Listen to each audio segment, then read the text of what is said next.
informativo está, por lei, direcionado para o doente. É para ele que se dedica. E como é lógico, portanto, tem que ser escrito em linguagem que ele entenda. Certo. E que não o alarme. Que o chama a atenção, mas que não o alarme. Porque pode ser também um motivo para não aderir à terapêutica. Claro, claro. E, portanto, o que acontece é que o folheto informativo tem que estar devidamente elaborado. Não é não haver folheto informativo. Deve haver o folheto informativo adequado. De facto, a indústria Estamos a trabalhar nesse sentido. Claro que sim. A indústria farmacêutica tem vindo a fazer um esforço muito grande no sentido de adaptar os seus folhetos informativos. E, repare, ninguém mais do que a indústria farmacêutica quer que os seus produtos atuem devidamente. Isto é, a indústria, quando desenvolve um produto, desenvolve ali, de facto, um produto com um capital tecnológico, uma capacidade de intervenção na saúde das pessoas altíssima. E que demonstrou essa eficácia em ensaios clínicos. Só que os ensaios clínicos decorrem de uma forma muito controlada. Quando depois o produto fica disponível para a população, as condições já não são tão controladas quanto num ensaio clínico. Controlar, não é? obviamente. E então é necessário garantir que as pessoas, fundamentalmente o que é necessário é que, quando o medicamento passa para a mão das pessoas, a pessoa não tenha qualquer dúvida como é que o vai usar. Isso é fundamental. E aí os farmacêuticos têm um papel muito importante. Verdade. Porque no processo de dispensa dos medicamentos na farmácia, o processo de dispensa dos medicamentos é importante que a população entenda e todos entendam, não é uma mera entrega de um produto. É muito mais do que isso. Naquele momento, o farmacêutico tem que garantir que aquele doente que vai ficar agora o medicamento, que em todo o circuito do medicamento teve sempre um diretor técnico, desde a indústria até à distribuição, até à farmácia, ele tem sempre um responsável técnico. Certo. A partir dali vai ficar na mão do doente, que não é técnico, naturalmente, a maior parte das vezes não é técnico. E é preciso garantir que aquele doente tem todas as informações quanto ao bom uso daquele medicamento. Isso é vital para que se alcance o sucesso da terapêutica. Caso contrário, as pessoas, do ponto de vista de saúde, não estão compensadas e, além disso, é um desperdício económico. Problema, obviamente, um grave problema de saúde pública por um lado e um desperdício muito bem como disse, económico por outro. Há um estudo da IMS, que é uma consultora internacional na área da multinacional, na área do sistema de saúde, que diz o seguinte: por ano há um desperdício de 370 mil milhões de euros em uso não responsável do medicamento. Isto é, se houver uma intervenção de todos, de uma forma articulada nesta matéria, é possível, a nível mundial, 370 mil milhões de euros. Eu chamo-lhe a atenção que 370 mil milhões de euros é mais do que o PIB de muitos países. É verdade, é verdade. Portanto, é um alerta, de facto, a todos. Sabemos, por exemplo, e eu acho que também é muito típico dos portugueses, o uso dos antibióticos. Eu sou mãe, e acho que cada vez mais devemos estar sensibilizados para qualquer febre não vai precisar de antibiótico. E ainda há muito aquela questão de se tomar antibiótico também um pouco de forma irresponsável.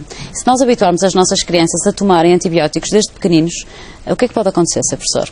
Bom, desde logo, nós não podemos banalizar também o uso dos antibióticos. Devo-lhe dizer que estamos numa situação no mundo com alguma gravidade, dado que começam a aparecer muitas multirresistências aos antibióticos, não é? E, portanto, a banalização do antibiótico leva, em última análise, às resistências que deixam de funcionar. Isto é, que as bactérias comecem a desenvolver mecanismos de resistência a esses antibióticos. Portanto, nós ao banalizarmos, e começa nas nossas crianças, claro que sim, vamos fazer que no futuro elas não possam haja dificuldades depois em utilizar antibióticos com sucesso. Certo. Não é? Quando eles forem mesmo necessários. E, de facto, isto também é uma questão de cultura.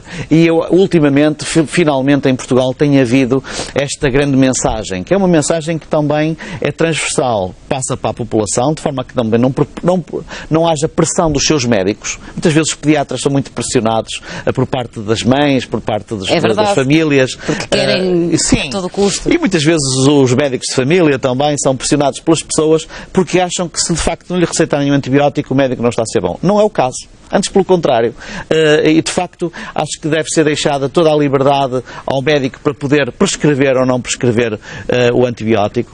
Nós, em Portugal, temos taxas de prescrição de antibióticos algo exageradas. É preciso haver uma otimização do uso de antibióticos. É fácil acesso também o antibiótico? Não é. É um medicamento com prescrição médica.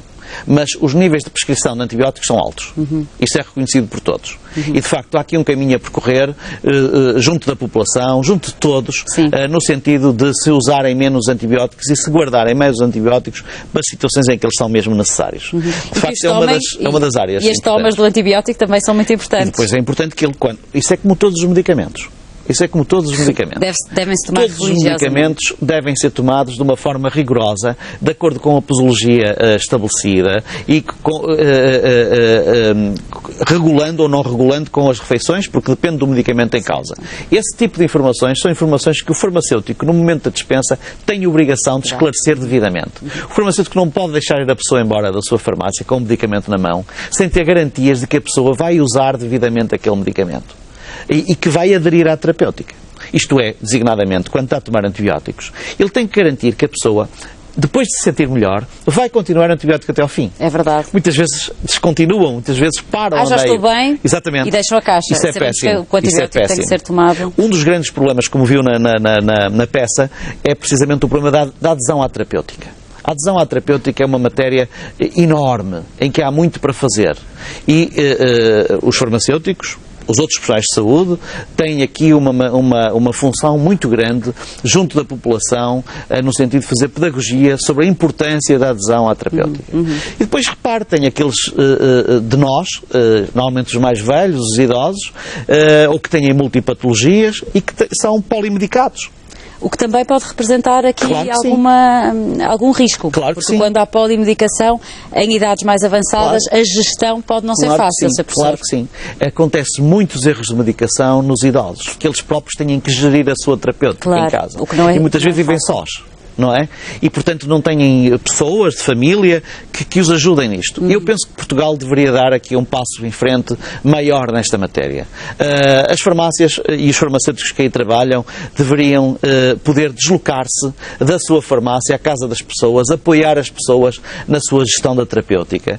Deviam também, e muitas já o fazem, mas é preciso que a própria consagração legal, a legislação, proporcione e estimule isto, em que os farmacêuticos que preparem a medicação para a semana para aquela pessoa.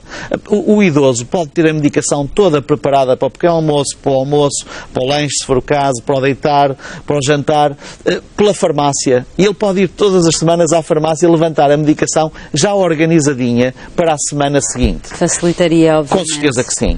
E garantiria um uso correto do medicamento por parte daquele idoso. Que é o que nós estamos precisamente aqui a tentar passar lá para casa. É fundamental. Mensagens mais importantes. A utilização dos genéricos foi também, digamos que é um tema ainda recente no nosso país. Como é que tem sido a aceitação destes medicamentos?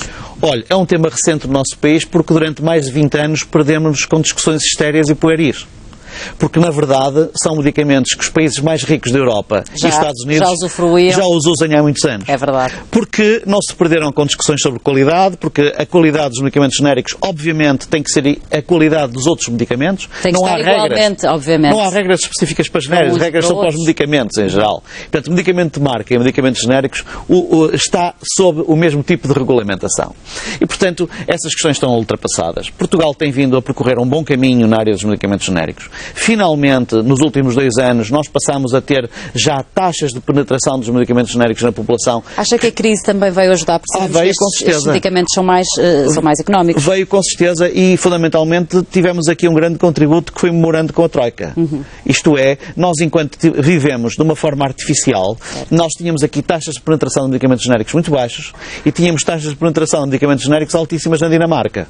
Isto é, era um contrassenso. E, na verdade, a crise também veio aqui repor alguma ordem nisto. A prescrição pela denominação internacional passou a ser um facto. Hoje em dia, os médicos prescrevem pela denominação comum internacional, os farmacêuticos nas farmácias, em conjunto com o doente, podem organizar o medicamento que está em conformidade com aquela prescrição, mas encontrar o medicamento, se o doente assim o entender, mais barato.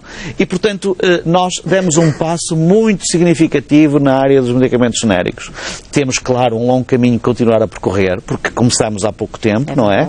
Há países que já levam 20 anos de avanço, mas eu diria que estamos no bom caminho na matéria de medicamentos genéricos. Isso é uma matéria muito importante. E também é uma área muito importante, a otimização do uso de medicamentos genéricos é uma área fundamental e que os farmacêuticos, as farmácias, os profissionais de saúde em geral, podem dar aqui bons contributos. Eu gostava de lhe dizer que nós, quando lançamos esta campanha, era uma campanha e é uma campanha para envolver todos. como eu lhe dizia, todos os profissionais de saúde, os decisores políticos, a indústria farmacêutica, as pessoas também, a sociedade, e temos um site, www.usoresponsabeldomedicamento.com, em que as pessoas podem entrar. Está lá tudo muito bem explicado. Muito bem explicado. Com vídeos. Isso mesmo, e as pessoas podem inclusive fazer uploads dos seus vídeos. É verdade. Isto é uma pessoa que considera